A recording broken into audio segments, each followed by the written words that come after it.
بنا وشفيعنا محمد صلى الله عليه وسلم وعلى آله وأصحابه والتابعين لهم بإحسان إلى يوم الدين. رب اشرح لي صدري ويسر لي أمري واحلل عقدة من لساني يفقه قولي. ربنا افتح بيننا وبين قومنا بالحق وأنت خير الراحمين.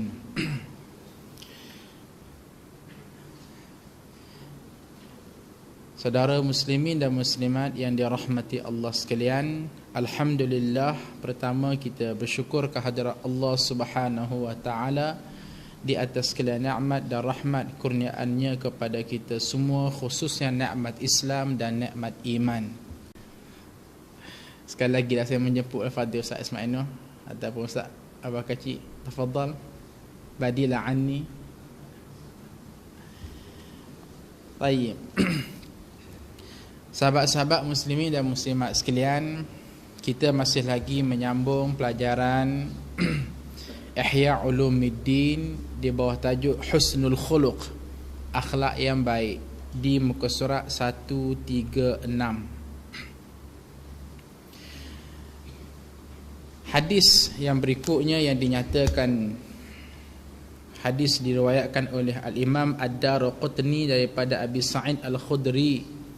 Qala Rasulullah sallallahu alaihi wasallam, inna Allah astakhlasa hadha ad-din li nafsihi wa la yasluhu li dinikum illa as-sakha wa husnul khuluq ala fazayyinu dinakum bihima.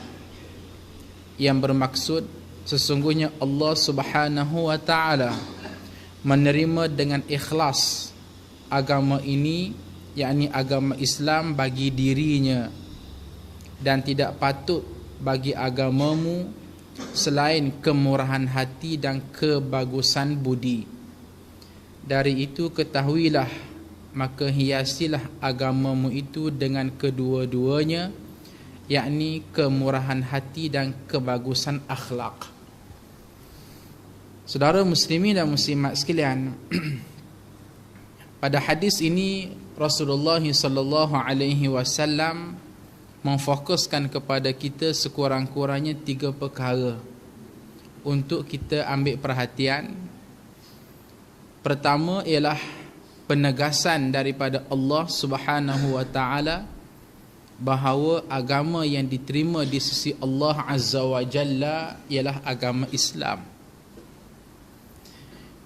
Di manakah signifikannya kenyataan ini untuk kita fahami, khasnya apabila kita bercakap tentang muqaranatul adyan,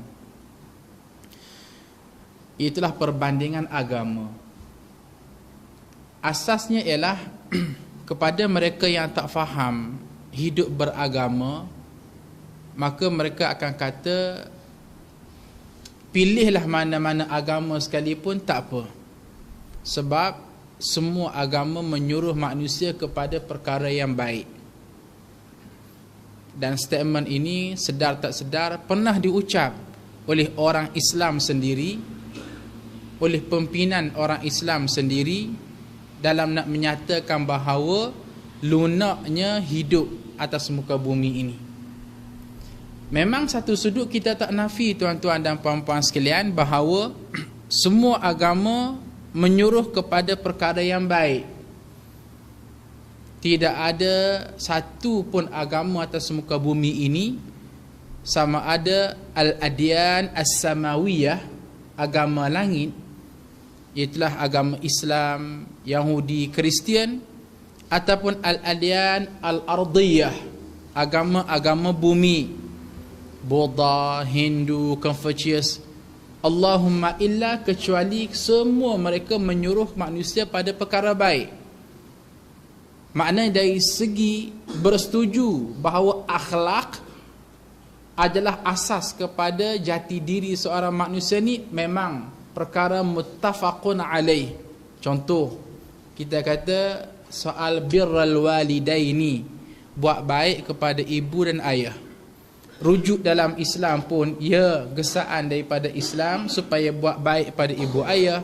Rujuk kepada Kristian, Buddha, Hindu, whatever, apa jua agama sekalipun adalah menyuruh manusia supaya buat baik kepada ibu dan ayah.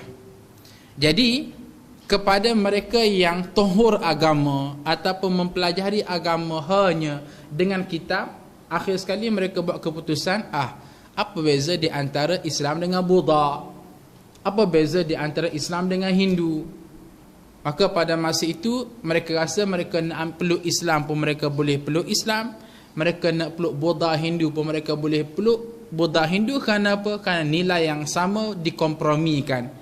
Semua agama suruh taat kepada ibu ayah, semua agama minta supaya pandai hormat orang tua, semua agama minta orang supaya buat baik dan sebagainya. Tetapi di sini Rasulullah sallallahu alaihi wasallam menegaskan bahawa walaupun di sana ada nilai yang dikompromi dengan agama-agama lain, tetapi dari segi diredai di sisi Allah hanya sahaja agama Islam.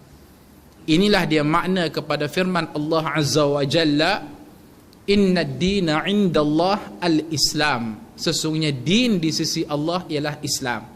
Jadi kira-kiranya para hadis sekalian, memang kebagusan akhlak daripada Islam bertitik tolak daripada akidah dan disusuli dengan bahawasanya itulah dia yang diredai oleh Allah Azza wa Jalla.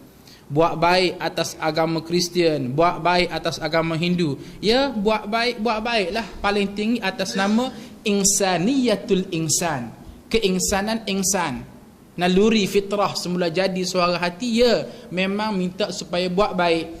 Tapi apakah sampai ke peringkat diredai oleh Allah? Jawabnya tidak. Ini haddul fasil, garis halus yang memisahkan akhlak baik berasaskan kepada Islam dengan akhlak baik yang tidak berasaskan kepada Islam. Itu yang pertama. Yang kedua, disebut oleh Rasulullah sallallahu alaihi wasallam pada hadis ini bagaimana sesungguhnya Allah Subhanahu wa taala menerima dengan ikhlas agama ini, yakni Islam, dan tidak patut bagi agamamu selain kemurahan hati dan kebagusan budi. Setelah kita tahu bahawa hanya Islam saja yang diterima oleh Allah Subhanahu wa taala, maka di manakah fokus utama? Fokus utama ialah merujuk kepada kemurahan hati dan kebagusan budi. Disebut as-sakha wa husnul khuluq, kemurahan hati. Kalau kita rujuk kepada komponen yang lebih besar, bagaimana disebut bahawa pada diri setiap manusia ini, saya ke tuan-tuan dan puan-puan, Allah Subhanahu wa taala bekalkan kepada kita dengan 3 komponen utama. Satu disebut komponen jasad, yang kedua komponen akal, yang ketiga komponen hati, ataupun disebut ruh, ataupun disebut dalam bahasa tasawuf nasamah, jiwa. Dalam ketiga-tiga komponen ini, sebelum kita bincang lebih lanjut, agak-agak hak manakah yang paling banyak kita jaga? Komponen jasad ke, akal ke, ataupun hati? Agak-agak lah membudiah kat mana? Jasad kan? Mana bukti? Selepas daripada solat kita akan pergi makan. Makan tu jaga apa ya? Tidak ada seorang pun kata, oh saya makan 2 pinggan, teh tarik gelas besar, roti canai 2 biji. Kenapa nak jaga hati? Biar penuh dengan sifat mahmudah. Tak ada. Bahkan orang kata ini namanya jaga jasad. Dalam bab makan ni, saya baca artikel memberitahu bahawa Malaysia ni adalah lubuk pada jenis makanan yang tak baik. Kalaulah seseorang pergi ke Timur Tengah, Fadil Ustaz